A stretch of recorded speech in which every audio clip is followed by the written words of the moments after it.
പുലിക്കണ്ണിയിൽ കാട്ടാന ശല്യം അതിരൂക്ഷമാകുന്നു.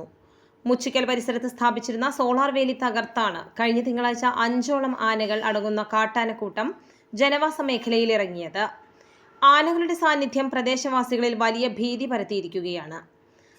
പ്രദേശത്ത് വ്യാപകമായ കൃഷിനാശമാണ് കാട്ടാനക്കൂട്ടം വരുത്തിവെച്ചിരിക്കുന്നത്.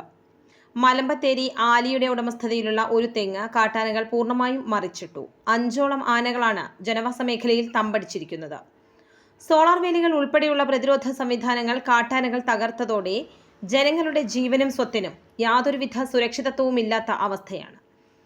കാട്ടാന ശല്യത്തിന് ശാശ്വത പരിഹാരം കാണാൻ വനം വകുപ്പും ബന്ധപ്പെട്ട അധികൃതരും അടിയന്തരമായി ഇടപെടണമെന്ന് വനയോര കർഷക സംരക്ഷണ സമിതി ആവശ്യപ്പെട്ടു. പ്രദേശത്ത് വന്യമൃഗശല്യം തടയാൻ കൂടുതൽ കാര്യക്ഷമമായ നടപടികൾ സ്വീകരിക്കണമെന്നാണ് കർഷകരുടെ ആവശ്യം.